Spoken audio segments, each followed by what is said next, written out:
G'day everyone, welcome back to another video on the channel. In this video today, I've got a new video style. I'm going to be going over my criminally underrated AFL All-Australian side so far in 2023. The team will be structured just like the All-Australian sides with 18 on field, 4 on the bench, and we'll add in a sub as well on top of that, naming also our captain and vice captain. The players containing in the team are the players that have just gone so under the radar this year, need some more appreciation, and are just criminally underrated. So it'll be a fun video to do, as we'll also try and make it a realistic squad. So players playing right positions, so having actual wingers in the team, and etc. If you're going to enjoy today's video, make sure to leave a like and subscribe. That'd be much appreciated. And let's get into the team. Okay everyone, so we'll kick it off with the back pocket. We'll move our way up the field. First player we've got is in the back pocket, Jack Payne from the Brisbane Lions.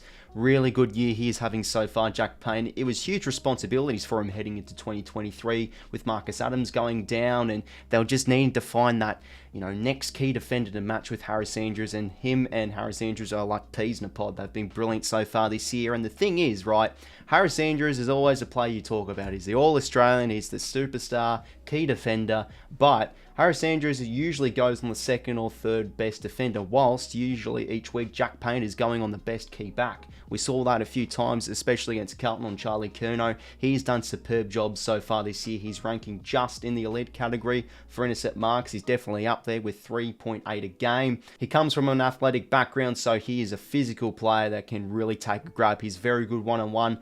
I'm really liking his year so far. He's really gone under the radar for the Brizzy Lions. Need to start talking about him more alongside Harris Andrews. We move on to fullback now, and I do have Jack Buckley from the GWS Giants. He is a top 3 rated key defender so far in 2023.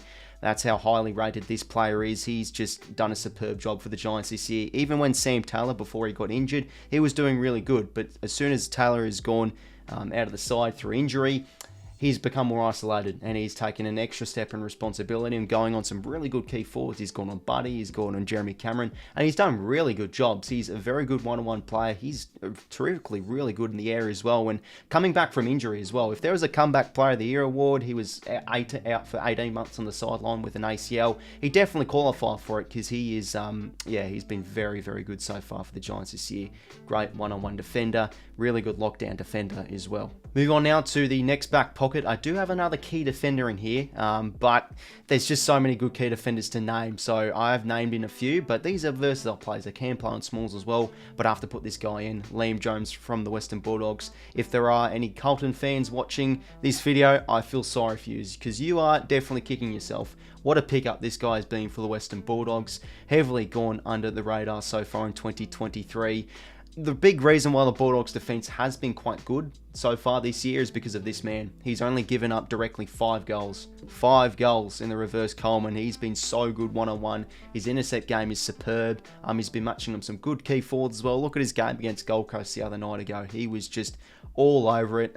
He's been a little bit up and down, but I just think across the whole season so far, he's putting together really good games, and they picked him up for absolutely nothing. So that's just the insane value this guy is bringing from picking him up in the pre-season supplemental selection period. I'm pretty sure it was. He's been really good so far in 2023, Liam Jones. A big reason why the Bulldogs defense has improved. Move on to the half-back line, and let's get a few ball-playing defenders in here, because there are plenty to choose from. We'll go with the first one of Mason Redman from the Essendon Bombers. Always has been an underrated player, Mason Redman, but this year he's just continuing to chip away with a really good, solid year. Same can be said with 𝐼𝐻𝐿 𝐿𝐿, but I just love this guy's running carry. He can still go forward, kick goals. He usually accumulates high amounts of metres gained. He is in the elite category for metres gained with 480.5 a game. Considering that Essendon have really improved this year, I think, with their back half and with their pressure, he's just been really good, Mason Redman, so far this year. He's just a very entertaining player to watch, and he's pretty good in the contest too. I always think he's pretty good overhead, and putting it together so far, really nice season. Moving on to centre half back now, and we do have, of course, the one and only Charlie Ballard from the Gold Coast Suns. This guy has to be talked about more. Seriously, he's probably top 3 in the key defensive position so far in 2023. His intercept game is superb. It always has been. Last year he was producing sort of the same sort of year, if not a little bit better this year, but he did have that ACL in the second half of the year, but he's bounced back really well. He's just a dominant player in the intercept game. He's ranked number 1 in intercept possessions and intercept marks, ranked highly by Champion Data, being one of the highest rated key defenders. Not much else can be said. He's just terrifically good in the air. You just watch him. His body work's so good. He's a superstar. Charlie Ballard, heavily underrated, probably one of the most underrated players in the competition.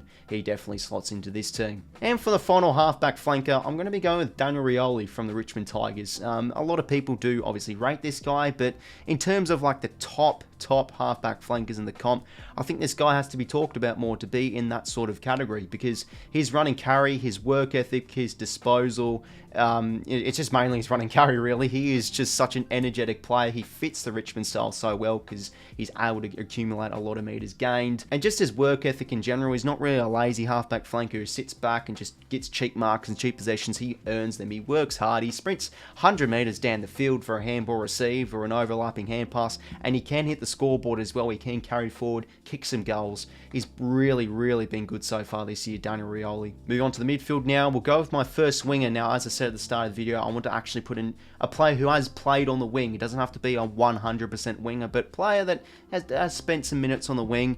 So yeah, there's pretty much a lot of limited options to go with, because usually your wingers is your underappreciated players, of course, but we wanted to select some good ones here. Now, Josh Dacos, Mason Wood, and also Errol Gordon have been excluded because they are probably in the talk for the All-Australian, so I feel like they don't really fit in this category or this criteria. So with that said, I'm going to be going with my first winger with Nick Martin from the Essendon Bombers. This guy's taken an extra step in 2023. His work ethic is really good. He runs two ways. He's good defensively, but he is really good going forward. He's a goal-kicking winger. He's kicked 7 goals so far in 2023 from his position, which is definitely in the elite category. Such a damaging force when going forward, and it's just his work ethic. He's a really fit player, averaging 21.6 disposals so far this year. Yeah, I really like the look of Nick Martin. He's going to be an absolute star, and definitely is an underrated player. Move on to the centerman now. This is a very vanilla selection. We always know this guy's underrated, but I have to put him in anyway.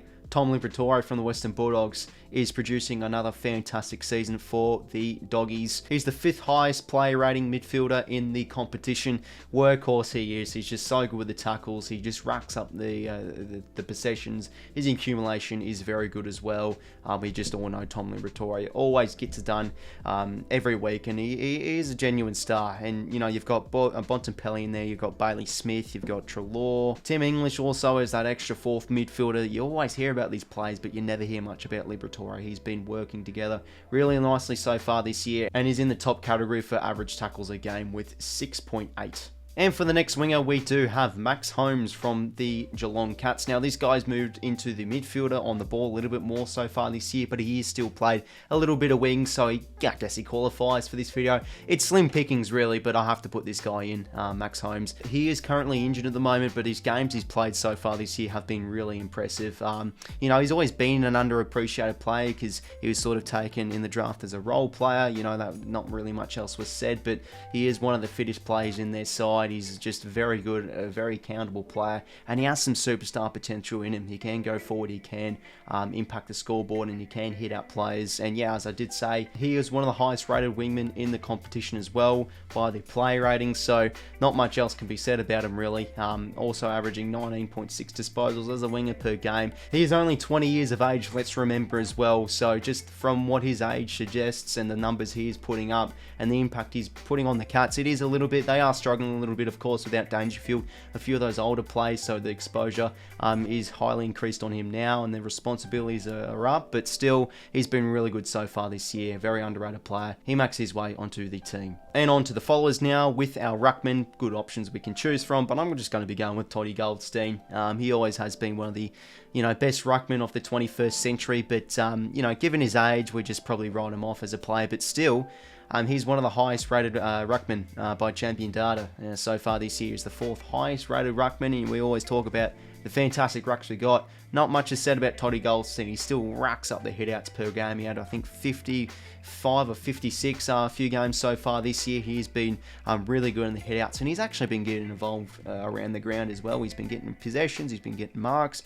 He's been humming along quite nicely, and look, I think his influence would be a little bit limited if Cherry didn't go down the first round, but he's been really good so far this year, 𝐸 𝐿𝐴. Got to give a bit of love to the veterans. We'll go with our next on ballers here. First one we've got is 𝐼𝐗𝐿𝐴 𝐿𝐴 from the Hawthorn Footy Club. You know, obviously this guy is always highly rated, and people don't really rate him at all because, you know, he is one of the young stars in the competition. I do understand that, but his influence for the Hawks has genuinely so good this year, and I'm not really hearing much about his efforts so far. It's been a little bit more about Will Day, you know, the superstar midfielder here is, and 𝗏𝗏, the hard midfielder in there, but you know, 𝐼𝐗𝐿𝐴 𝐿𝐴, haven't really heard much, and he's putting together some really good numbers. He's been hard in there. He's averaging really well in tackles and disposals.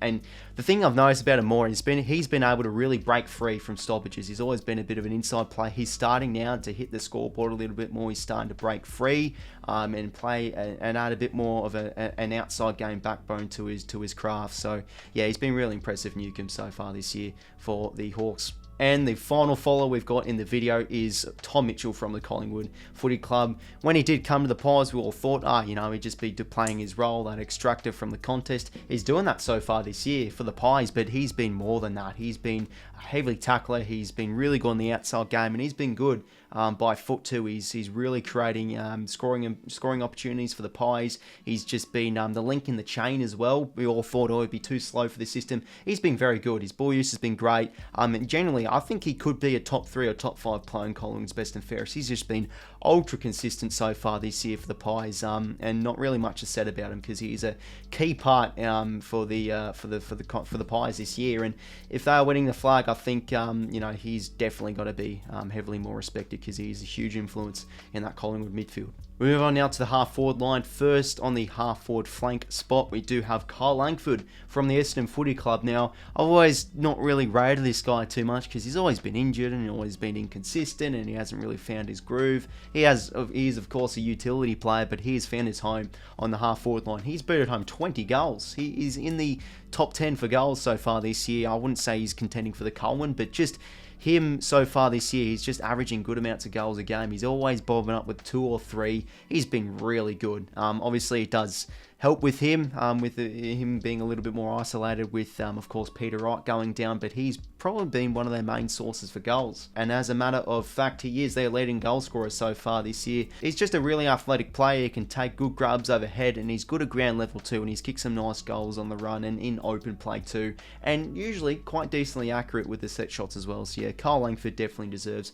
a spot in this team. Not really much has been said about him because he is quietly pulling together a really nice year so far. Now for centre half forward, we do have another criminally underrated player. He has been his whole career, but he's really taken the extra step in terms of actually hitting the scoreboard more with goals. 𝐸𝐿𝐴 𝐸𝐿𝐴 for the Collingwood Footy Club.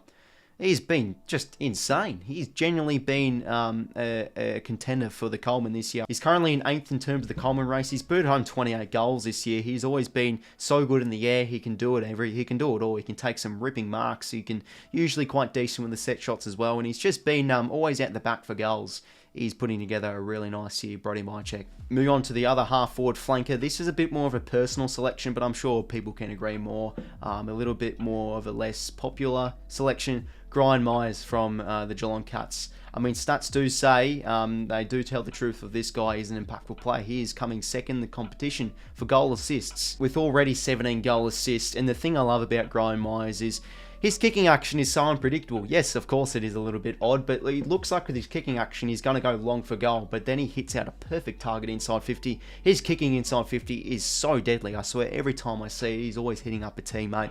Very unselfish player. I mean, he's only got 1 goal this year, but he's got 17 goal assists.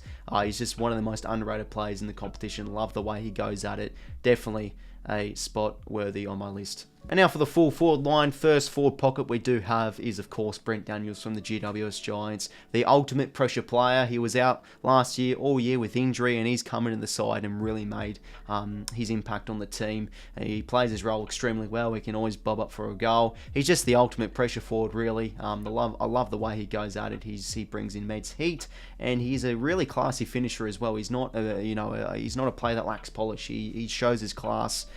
Yeah, Brent Daniels definitely a player worthy in this team. Then we move on to the full forward position. Got to be going with Oscar Allen. It's hard for him to get much recognition with being in a team that is dead last, but he's still pulling together a really nice year. He's in the mix for the Coleman medal. He's booted home 29 goals so far this year. He's come back from injury superbly well, and he's just been their prime target down forward there. And it's a shame that Jack Darling went down a bit. Even when he was in the side, he was still playing ultrally extremely well. He's a very good mark on lead. His forward craft is great, and he's a good shot for goal too. So yeah, Oscar Allen definitely a player you must put in this team. And the final forward pocket, I am going to be going with 𝐓𝐿𝐴 𝐐�𝐿 from the Freo Dockers. I really like 𝐷𝐶 𝐿𝐴 as well, alongside 𝐐�𝐿, but I think 𝐷𝐿𝐴 has been able to find the scoreboard a little bit more. He's been really good. Similar to Brent Daniels, he is an ultimate pressure forward player, but he can show his class. He's a nifty player, and he's kicked some really good goals so far this year. That's the thing I've really noticed about him. Always has been a really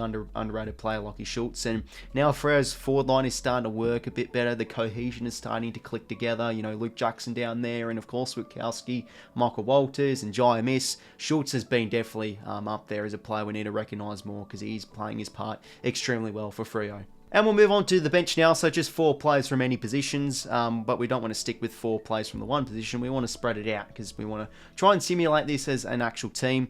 We'll go with the midfielder in the first one, Tim Kelly from the West Coast Eagles. He's always been an overrated player, I guess you can say, ever since he's moved to West Coast, but ever since the Eagles had their terrible season last year, I guess the reputation of players have been reset a little bit, and given how bad the Eagles have gone so far this year and how good Tim Kelly's stats have been, he definitely has to be talked about more. He is ranked elite in contested possessions and ground ball gets. So far in 2023, he's just been the ultimate workhorse for the Eagles so far this year, really. It's hard to really notice too many star plays for West Coast, but you can just see him always racking up tackles. He's showing his heart all game long. Yeah, he's been a bit of a shining light for West Coast. I think he's putting together statistics-wise, and also he is a decently rated by Champion Data player as well. A really underrated season. Move on to the next interchange player, a player that is always talked about as a very underrated player.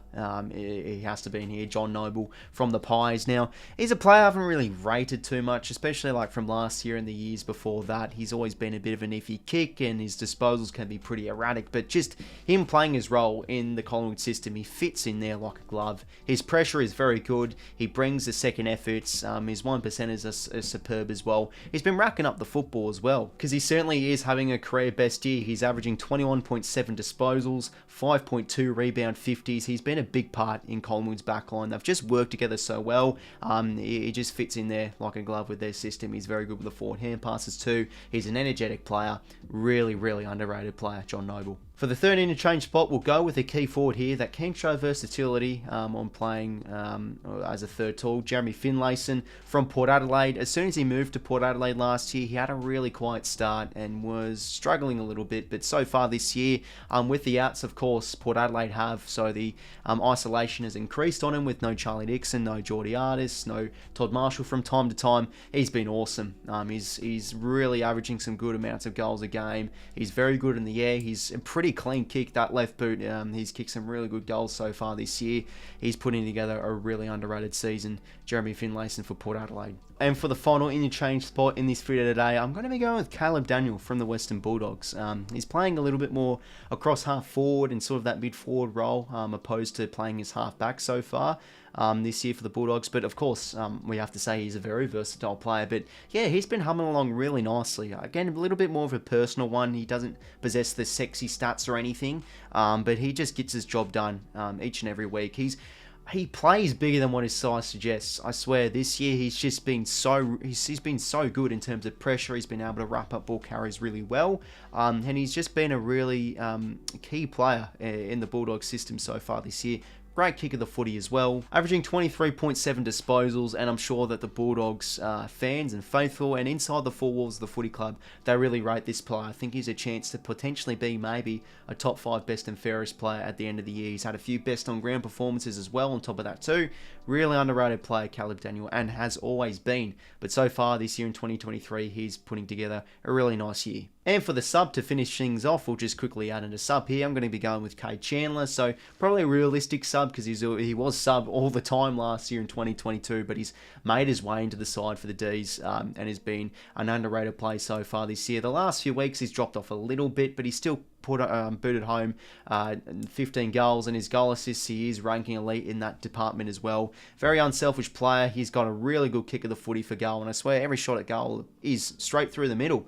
But yeah, he's a hard worker as well. He works high up the ground for his possessions. He works well two ways. He's very good on the transition too, Chandler. He has been really underrated so far for the D's. So over on there is my underrated All-Australian so far in 2023. Of course, this isn't final because we're halfway through the AFL season, but I wanted to bring this video out because I wanted to give some more love and just give my 2 cents on some of the underrated players or players that have gone really under the radar in 2023. Usually I do it by like just naming 10 plays like I did last year, but I wanted to add a different concept to add in more variety of players. So yeah, there is the list there, fellas. Of course, so many more underrated players in the competition than just these 23 players. So feel free to let me know your thoughts in the comments down below. Love to hear every one of your people's opinions. So overall, that is the end of today's video. Make sure to leave a like and subscribe if you want to enjoy. And until next time, I will talk to you later. See you later, fellas.